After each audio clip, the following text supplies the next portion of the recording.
ಇವತ್ತು ನಾನು ಮಹೇಶ್ ತಿಮ್ಮಾರೋಡಿ ಅವರ ಪರವಾಗಿ ವಕಾಲತನ್ನು ನ್ಯಾಯಾಲಯಕ್ಕೆ ಸಲ್ಲಿಸಿದ್ದೇನೆ.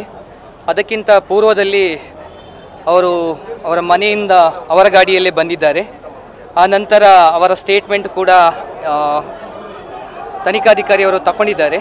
ಆ ನಂತರ ಅವರನ್ನು ಮೆಡಿಕಲ್ಗೆ ಪ್ರೊಡ್ಯೂಸ್ ಮಾಡಿದ್ದಾರೆ. ಗೌರ್ಮೆಂಟ್ ಆಸ್ಪತ್ರೆ ಬ್ರಹ್ಮಾವರಕ್ಕೆ ಅವರನ್ನು ಕರ್ಕೊಂಡು ಹೋಗಿದ್ದಾರೆ. ಅಲ್ಲಿ ಕೂಡ ಅವರ ಆರೋಗ್ಯ ಅಂದರೆ BP ಸ್ವಲ್ಪ ಐ ಇತ್ತು. ಅದಕ್ಕಾಗಿ ಫರ್ದರ್ ಇದು ಕೂಡ ಮಾಡಿದ್ದಾರೆ. ಆ ನಂತರ ಅವರಿಗೆ ಮೆಡಿಸಿನ್ ಕೂಡ ಕೊಟ್ಟಿದ್ದಾರೆ. ತದನಂತರ ನಾವು ನ್ಯಾಯಾಲಯದಲ್ಲಿ ಅವರ ಪರವಾಗಿ ನಾನು ಬೇಲ್ ಅಪ್ಲಿಕೇಶನ್ ಕೂಡ ಮೂವ್ ಮಾಡಿದ್ದೇನೆ.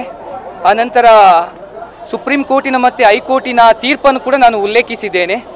ಅಲ್ಲಿ ತೀರ್ಪು ಕೂಡ ಕ್ಲಿಯರ್ ಇದೆ. ಆ ನಂತರ ನಾನು ಅವರನ್ನು ಯಾವ ಕಾರಣಕ್ಕಾಗಿ ಪೊಲೀಸ್ನವರು ಅರೆಸ್ಟ್ ಮಾಡಿದ್ದಾರೆ ಎಂಬ ಬಗ್ಗೆ ಕೂಡ ನ್ಯಾಯಾಲಯದಲ್ಲಿ ಪ್ರಶ್ನೆಯನ್ನು ಎತ್ತಿದ್ದೇನೆ. ಯಾಕಂದರೆ ಅಲ್ಲಿ ಪನಿಷ್ಮೆಂಟ್ ಇರೋದು ಅಪ್ ಟು 3 years ಮಾತ್ರ ಇದೆ.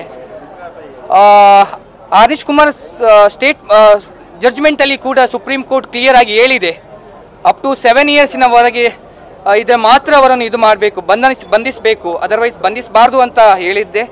ಅದಕ್ಕೆ ಸಂಬಂಧಪಟ್ಟಂತೆ ಕೋರ್ಟನ್ನು ನಾವು ಕನ್ವಿನ್ಸ್ ಮಾಡಿದ್ದೇವೆ.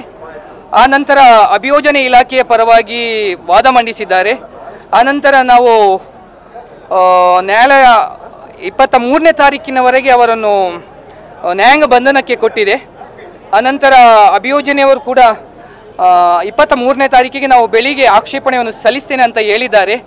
ಯಾಕಂದರೆ ಇದರಲ್ಲಿ ನಾನ್ ಬೇಲೇಬಲ್ ಅಫೆನ್ಸ್ ಇರುವುದರಿಂದ ನ್ಯಾಯಾಲಯ ಸುಮೋಟೋ ಆರೋಪಿಯನ್ನು ಬಿಡುಗಡೆ ಮಾಡಲಿಕ್ಕೆ ಆಗಲ್ಲ. ಅಭಿಯೋಜನೆ ಸಲ್ಲಿಸಿದ ಆಕ್ಷೇಪಣೆ ನಂತರ ವಾದ ವಿವಾದಗಳು ನ್ಯಾಯಾಲಯದಲ್ಲಿ ನಡೀಲಿಕ್ಕೆ ಇದೆ ಇನ್ನೊಂದು ಸರಿ. ಆ ನಂತರ 100ಕ್ಕೆ 100 ನನಗೆ ವಿಶ್ವಾಸ ಇದೆ.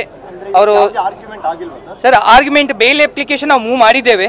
ಬೇಲ್ ಅಪ್ಲಿಕೇಶನ್ ಮೂವ್ ಮಾಡಿದ ನಂತರ ಅದು ಅಭಿಯೋಜನೆಯವರು ಕೂಡ ಅದಕ್ಕೆ ಆಕ್ಷೇಪಣೆ ಸಲ್ಲಿಸಲಿಕ್ಕಿದ್ದಾರೆ. ಯಾಕಂದರೆ ಇದು ನಾನ್ ಬೇಲೇಬಲ್ ಅಫೆನ್ಸ್ ಇರುವುದರಿಂದ ಅವರಿಗೆ ಅವಕಾಶ ಕೊಡಬೇಕಾಗುತ್ತೆ ಕಾನೂನಿನ ಹಿತದೃಷ್ಟಿಯಿಂದ.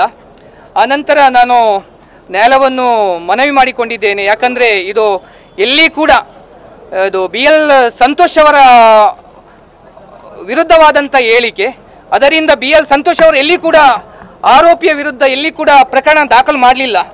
ಮತ್ತೆ ಇನ್ನೊಂದು ಏನು ಹೇಳಿದ್ದಾರೆ ಅಂದರೆ ಆ ದೂರಿನಲ್ಲಿ ಶಾಂತಿ ಕದಡುವಂಥ ಸಾಧ್ಯತೆ ಇದೆ ಅಂತ ಹೇಳಿದ್ದಾರೆ.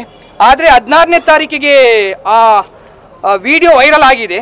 ಆದರೆ ಇಲ್ಲಿವರೆಗೆ ಯಾವುದೇ ಅಹಿತಕರ ಘಟನೆ ನಡೀಲಿಲ್ಲ.